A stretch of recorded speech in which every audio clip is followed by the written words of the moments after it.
I mean, it's a fast track vaccine. It's different. It's working differently than the vaccines have in the past.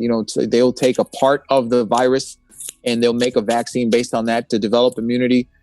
This one's a little different. If you want to break it down to the science, they got RNA. The virus is an RNA virus. So the RNA that's in the virus is basically a set of instructions to make protein. That RNA that's been engineered. It's not from the virus itself. They've actually engineered a sequence of RNA that's going to get into our cells, using our cells' machinery to make a protein that resembles the spike protein of coronavirus. So once that spike protein gets developed in our own body, it's immunogenic and we start developing an immune response to that. So if we get hit with the attempt is to get the real coronavirus to be stopped, when it gets into your system. So you're no longer being at the chance of being affected. But normally vaccines have taken years to come out. This one has been fast tracked. However, I did do some research about, this is SARS-CoV-2, right? So they had a SARS-CoV-1, which was SARS back in 2003. So I'm hearing that they actually started working on this technology all the way since back then. So they've been actually working on engineering RNA to resemble the spike protein of coronavirus, because that was also a coronavirus, the SARS. So this has been in the works for over a decade. Most people don't know that. They think they started from scratch. They actually use building blocks from something that was already set up from over a decade ago. And they've been building off of that to make this particular vaccine. So that's a very important point. The other thing is, we don't really know truly how effective this is until it's being counted in the millions, because, the studies they did, the Pfizer study they did was with 43,000 people. And the Moderna one was with 30,000 people.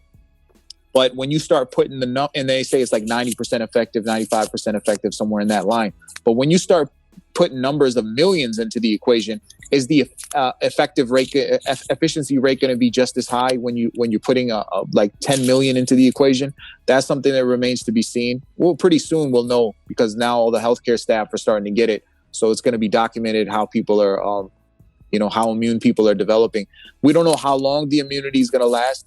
Once you get the shot, how long are you going to be immune for? Is it temporarily? Are you going to have to keep taking shots every year? What's the status on that? We can't really say. Another question to debate is whether or not you are still going to be able to infect other people, because you yourself will not be able to get the infection, but is the virus still able to stay in your system and infect other people if you still got it? That's another question that's up in the air. So there's a lot of questions. And I know there's a lot of people that are against vaccines, especially in the hip hop community. And I respect everybody for having, their opinions. So nobody's forced to nothing. And the last thing that I'm going to say as a physician is to force anybody to do it. Just like I won't force anybody to take a medication I prescribe. If they say, no, I don't want to take this medication, then you have the damn right to say, I don't want to take this medication. But when they talk about side effect profile, they start giving reasoning why. And they talk about the side effect profile. Well, my answer to that is every medication you take has a side effect profile. Like Tylenol and Motrin have side effect profile. So there's people that have developed severe reactions to Tylenol. So if you want to use that now example to ban Tylenol for causing fevers to come down, then you're doing the world a big disservice. You know what I'm saying? If we didn't have vaccines, then we would still be running rampant with the measles, mumps, rubella, polio, diphtheria.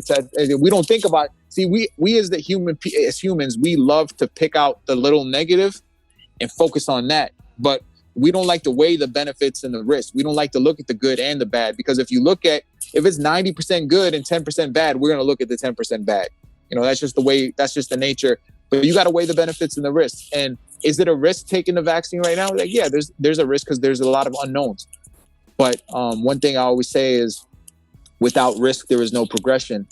And if we wanted to wait until we had the 100% fail-safe vaccine, that's 0% risk, then we might as well be cooped up in the house for 2-3 years. You either live in fear or you take the risk and proceed. That's just the mentality, man. I've been risking myself for 9 months.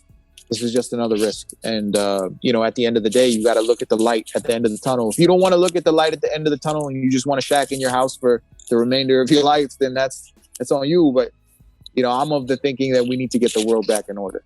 And to add on that real quick, I've seen 30 patients die, and I've had at least 4 or 5 patients that were under 40, no medical history, who died. So is it possible for somebody that has no risk factors to die from this and to get serious with it? Yeah, I've seen it. So I know I can co-sign that.